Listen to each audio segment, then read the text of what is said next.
Caitlin Clark hype is real, but a statistic that we saw on X is not. Clark's Indiana Fever jersey did sell out, but more than every single Dallas Cowboy all of last season. Basketball writer Dick Weiss posted that more Caitlin Clark Indiana Fever jerseys were sold in one day than the Cowboys sold last year for the entire team. The WNBA as a whole is in a panic after Caitlin Clark rejected a $50 million offer.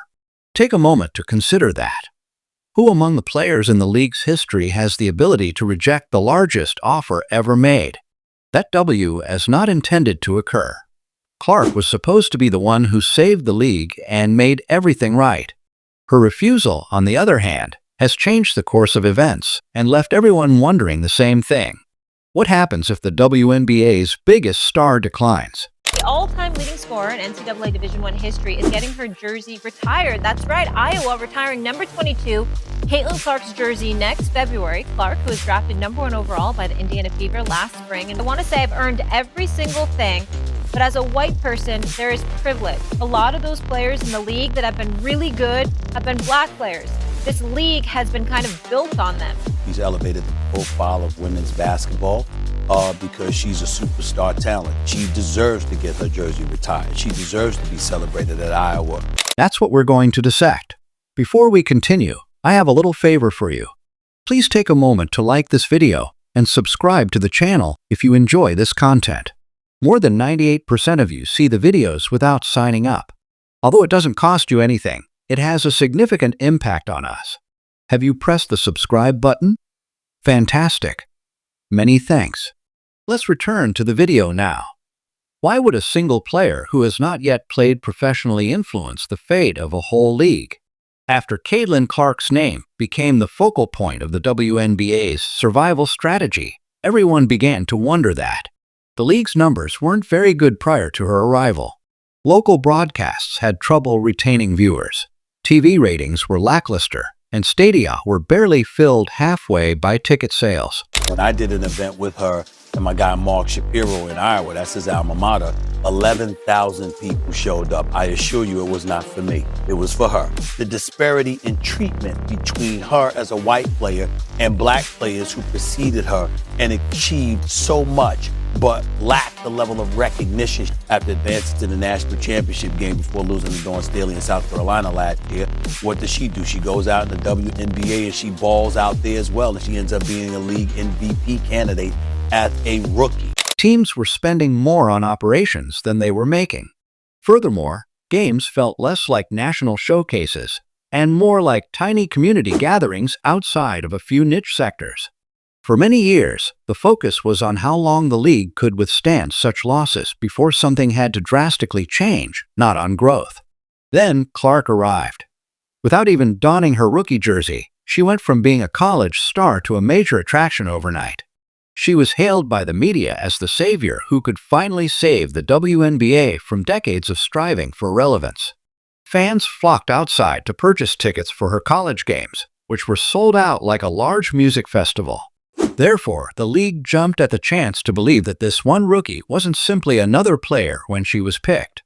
The business idea was her. Almost immediately, the league's atmosphere changed. Consider it. Demand was so great at arenas that usually filled halfway that tickets were being resold for more than face value. In order to see her shooting drills, reporters set up camp during workouts.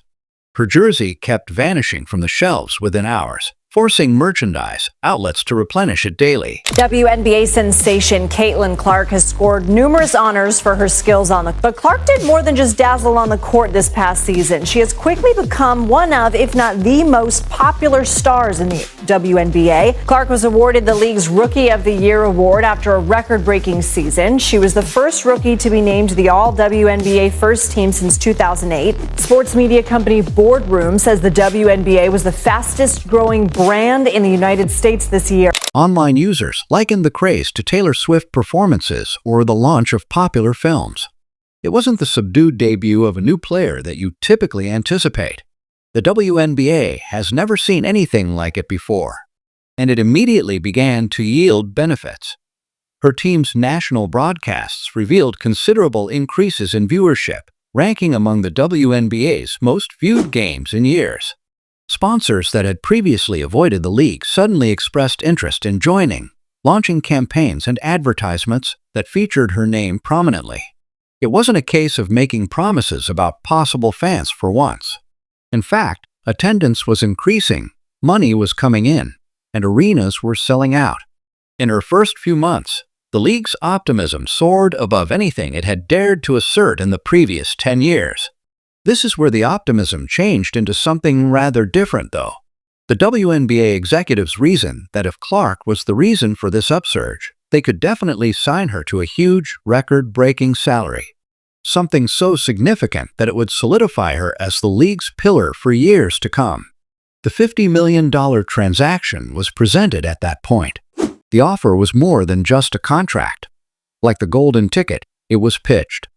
The one action that would demonstrate that the league truly valued its players. Picture the scene.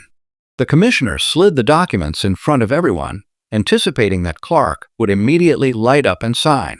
But that didn't occur. Clark merely blinked, rather than being blinded. She gave a shrug. She didn't have to use both hands to hold the pen. The offer itself did not travel as quickly as that lack of response. Every sporting conversation was rocked by the news that she had declined. It was treated as a major story on debate shows. Hot takes from every direction were all over social media. Suddenly, there were strong feelings about what this represented, even among casual fans who hardly followed women's basketball. Some claimed that the league had at last acknowledged the value of a star. According to some, it demonstrated that the WNBA was still years away from realizing that athletes today don't think the same way they did in the past. Whether Clark deserved the money was not the cause of the upheaval. It concerned her refusals' implications for the balance of power in sports. The league wasn't prepared for that aspect. They believed that their check was the only thing that could keep her grounded, and that she needed them. Clark, however, demonstrated that the contrary was true. She was able to prove her standing without their money. Her reputation is already significantly higher than anything the league could produce on its own thanks to endorsements, publicity, and cultural influence.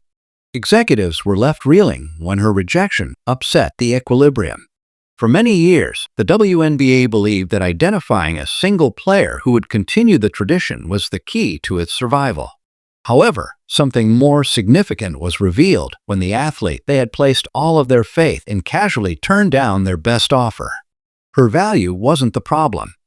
The league's antiquated notion that merely writing a huge check would be sufficient to govern the future was the true issue. It wasn't shocking when Clark declined that contract. It revealed that one player receiving a payment is insufficient for the WNBA to survive. When a star determines she is better than the system, the league must figure out how to create value that endures. The cards are currently in the hands of the stars. Though those same players have already shown they don't need the WNBA to succeed, the league is in greater need of them than ever. That completely shifts the balance of power. Therefore, what Clark does next isn't the true question. The WNBA's response to her changing the rules is what matters.